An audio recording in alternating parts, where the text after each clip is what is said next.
Me parece una gracia que el Señor nos concede el que podamos celebrar esta Santa Misa, la Eucaristía, en el día de San Juan de la Cruz.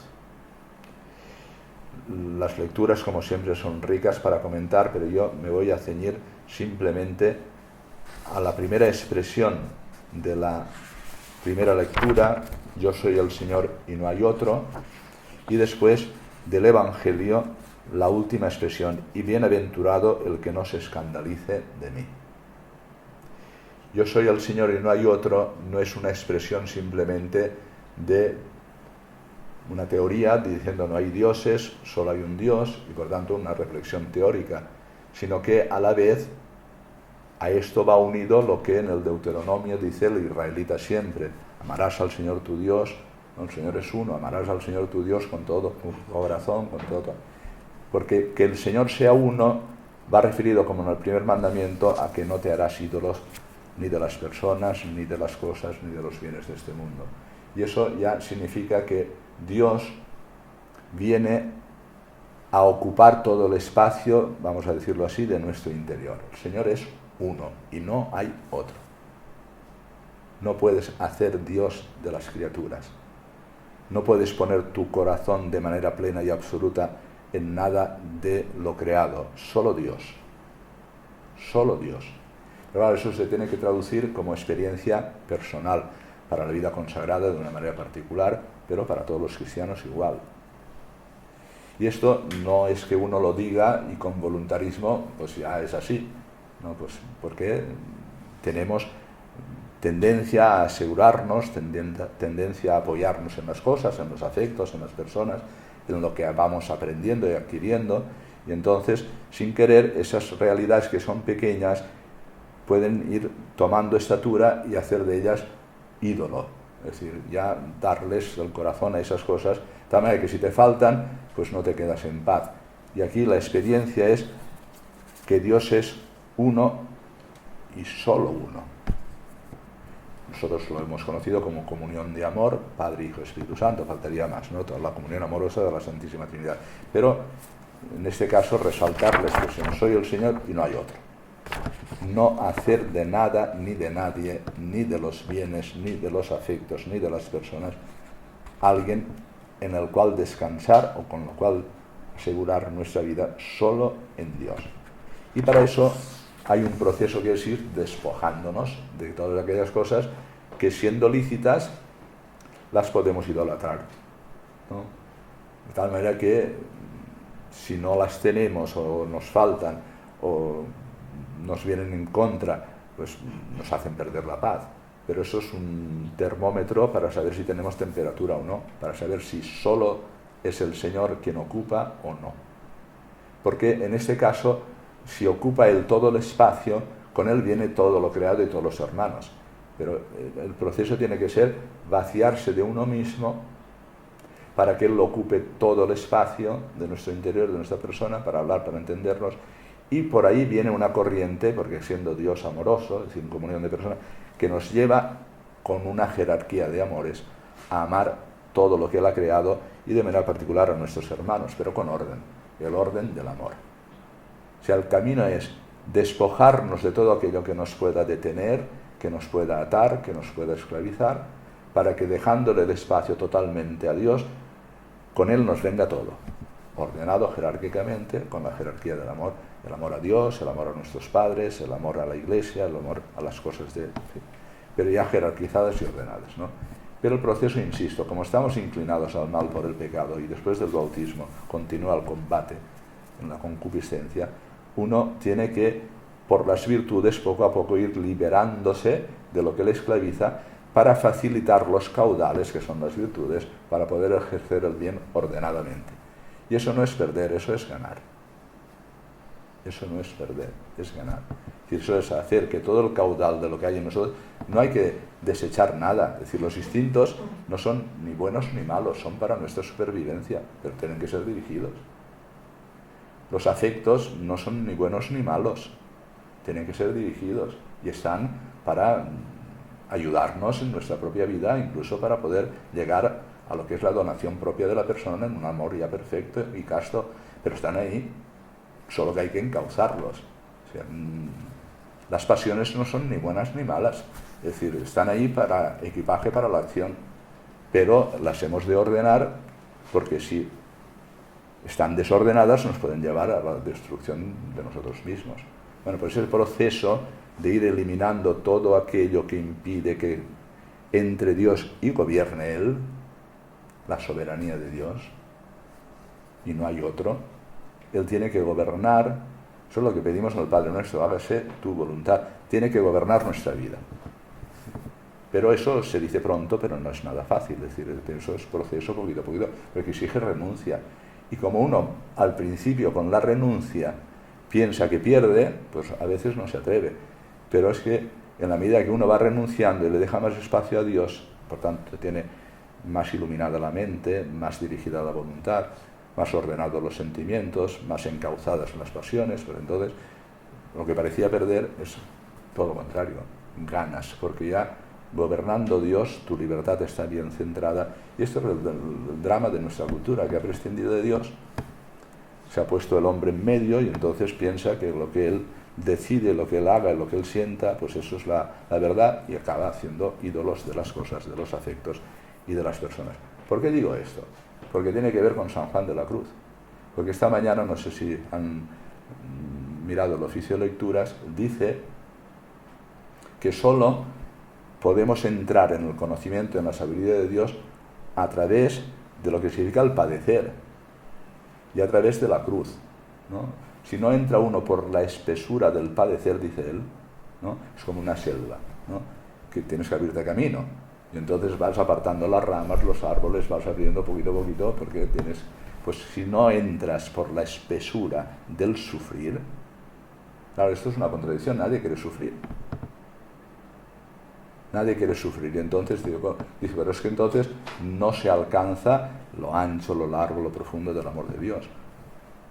Hay que entrar por la espesura, dice él, por la estrechez, del camino estrecho de la cruz. ¿Por qué? Porque entonces la cruz lo que hace en nosotros es liberarnos de todas estas cosas que nos impiden tener una... Porque claro, la conversión, ¿cómo se alcanza? Es decir, la conversión, decimos que es cambiar la mente, tener la mente de Cristo. O sea, pensar las cosas como Cristo las piensa. Tener la voluntad de Cristo. Es decir, hacer las cosas como las hace Cristo. Tener los sentimientos de Cristo, ¿no? Lo dice San Pablo, tener los mismos sentimientos de Cristo Jesús, ¿no? Y nuestra sensibilidad que esté pronta para desear aquellas cosas que nos conducen a la propia realidad plena de nuestra persona. Bueno, pues eso necesita entrar por esa estrechez y espesura del padecer para que vaya como quien va cortando las ramas, ¿no? Y va podando el árbol para que llegue la primavera y eche ramas fuertes y vengan frutos abundantes. Y esto lo dice San Juan de la Cruz por propia experiencia. Yo os lo digo también por propia experiencia. Es decir, en la medida en que te llegan las bendiciones, como dice San Juan de la Cruz, del sufrimiento y de la cruz, eso que parece que sea perder, te da una sabiduría interior de saber dónde tienes que poner tu punto de apoyo, dónde tienes que descansar, dónde verdaderamente está la roca firme que sostiene tu vida, que parece de entrada que está en que las cosas vayan bien, que no tengas problemas, que las personas te quieran, que los afectos los tengan. No, es decir, esas cosas son legítimas. Pero si se hacen ellas como las únicas y las que sostienen la vida de una persona, son verdaderamente engaño y desaparecen, ¿no? En cambio, la espesura esta, que parece que al principio sea perder, es ganar. Es ganar. Pero eso no lo puedes decir teóricamente. Si uno no alcanza la sabiduría que el Señor nos da en su amor, si no pasa por estas propias experiencias, ¿no? Pero eso en la vida comunitaria entre vosotros es igual, ¿no? Es decir, muchas veces uno está mejor o peor, depende de los afectos, de las miradas, de las cosas que suceden entre vosotros, si lo has hecho bien, si lo has hecho mal, si te has salido de una manera o de otra. Todo eso es importante, pero no es definitivo. Tampoco hay que prescindir de esto, porque si tú ordenas bien tu sensibilidad, aprenderás a mirar con ojos limpios a tus hermanas. Si tú educas tus afectos, sabrás ordenarlos para que cuando mires a alguien, o estés con alguien, o hables con alguien, o estés cooperando en el trabajo con alguien, esos afectos sean colaboradores para hacer el bien con mayor prontitud. Y así igual, es decir, todo lo demás, los dinamismos más espirituales, la inteligencia y la voluntad. Esto no se consigue sin la gracia de Dios. Y es lo que estamos ahora pidiendo en el tiempo de Adviento. Hoy le decimos con el Salmo que haga llover al justo, es decir, que venga ya como un don, como una gracia. Si escapar del moralismo y del voluntarismo no es fácil. Yo lo he sido toda mi vida, es decir, yo he sido muy voluntarista, muy moralista, en el sentido de querer hacer las cosas y determinarte a hacerlas por ti mismo, con tus solas fuerzas, y el Señor te va corrigiendo poco a poco para que cuentes que lo importante es la gracia de Dios, que entonces sí, la gracia de Dios no anula. O sea, por ejemplo, cuando la oración está en el templo, ¿no?, del fariseo que va y se presenta de Dios: yo he ayunado, pagado el diezmo, he hecho todas las cosas bien, tal, le pone delante sus obras, ¿no?, y no sale justificado. En cambio, el otro que estaba allá al fondo decía: véate de mí, que soy un pobre pecador, salió justificado. ¿Pero por qué? ¿Porque era un pecador y porque se sentía débil y prescindía ya de hacer las cosas bien? No, porque se pone, sabiendo su debilidad, a las puertas de que le llueva, que venga la gracia, para que con la gracia pueda pagar el diezmo, ayunar las veces que haga falta, pero llevado y conducido por la gracia de Dios. No es que prescinda de la moralidad el publicano, sino que sale justificado porque ha perdido perdón, pero ha reconocido que sin la gracia de Dios, sin la soberanía de Dios, él no puede. Por tanto, cuando suplicamos la gracia de Dios, no es para decir, bueno, pues ya Dios me perdona, ya están las... No, sino para que te rehaga, te reconstruya, te reedifique, y eso necesitamos que venga la lluvia del cielo, la gracia de Dios, que nos posibilite vivir según su voluntad. Pero ya no es, diríamos, el esfuerzo y el moralismo y el voluntarismo de decir, no, de eso no hay que prescindir. No hay que prescindir ni de la moral ni de la voluntad. Solo que hay que dejar que gobierne la gracia para que podamos verdaderamente, con proceso y paulatinamente, llegar a vivir en las virtudes y a vivir según la voluntad de Jesucristo, ¿no? Dice una cosa hermosa el Salmo, que ya se refiere a esta última parte que vamos a vivir en el Adviento, a partir del día 17, la misericordia y la fidelidad se encuentran, ¿no? La misericordia, ¿quién es? Pues Dios Padre, que envía a su Hijo unigénito. La fidelidad, ¿quién es? María, la tierra buena, ¿no? La justicia y la paz se besan. Ahora ya es posible porque viene aquel que es verdaderamente lo que nosotros debemos ser. Viene a establecer lo que llamamos el reino de Dios, que es el mismo, Dios con nosotros, pero que nos alcance la gracia de Jesucristo a nosotros para que podamos vivir como Él. No quiero mi voluntad sino la tuya, mi alimento es hacer la voluntad de Dios mi Padre, y Él es el que posibilita con su gracia, que es el Espíritu Santo, que la justicia y la paz se besen, que la fidelidad brote de la tierra y que la justicia nos mire desde el cielo. Es un salmo verdaderamente estupendo para ver esta etapa final y ver cómo nos viene la lluvia del cielo que hará fecunda nuestra tierra, y la que verdaderamente es tierra buena donde puede sembrar es la Virgen María, a la que celebraremos desde el día 17 con las oraciones de víspera, sobre todo de la O de expectación, diciendo que ya viene el príncipe de la paz, que viene la llave de David, etc. Y esto del Evangelio, que ya lo escuchamos este domingo en la versión de San Mateo, dice: y bienaventurado el que no se escandalice de mí. Que claro, en las profecías y en los anuncios del Antiguo Testamento que escuchamos estos días del profeta Isaías, hay como dos versiones del mesianismo. Una que es, diríamos, como la vuelta idílica al paraíso perdido, ¿no? El lobo pastará con el cordero. Las lanzas se transformarán en podaderas, ¿no? Eso es riquísimo lo que dice Isaías, es fenomenal, son, diríamos, descripciones, y hace muchas más, de una nueva creación que el Señor viene a hacer. Pero eso, que es anuncio, el Señor lo hace pasar por un mesianismo del siervo, del humillado, de aquel que se hace el último. Y eso es lo que el fariseo en la oración no lo entiende. Los que discuten con Jesús, fariseos, o los publicanos, o los distintos grupos religiosos, los saduceos, no entienden porque están esperando ese Mesías que les traiga el bien y que lo traiga con poder. Y en cambio Jesús lo que nos viene a traer es eso mismo, pero con una clave que es de humillación. Claro, cuando ves a Jesús clavado en la cruz, ¿cómo no te vas a escandalizar? ¿Cómo puedes decir este es Dios? O cuando lo ves, es decir, seguido por 4 personitas y yendo de un sitio a otro, es decir, tal como nos describe el Evangelio, pues se escandalizan. ¿Cómo? ¿Tú con qué autoridad haces estas cosas? Es decir, ¿tú cómo vas a ser tú Dios? ¿No? Y él los explica, las parábolas del reino, ¿cómo las explica? Dice, no, es que el reino de Dios es como una semillita, que tú la siembras y parece la más pequeña de todas, pero después hace un arbusto. O es como la levadura, que una pequeña porción de levadura va transformando todo. Y ese es el proceso de lo que el Señor quiere que sea su reino, su soberanía respecto a nosotros. Y de ahí la necesidad de entrar en la paciencia, en lo que significa lo insignificante e incluso la locura de la cruz, que es lo que nos enseña San Juan de la Cruz.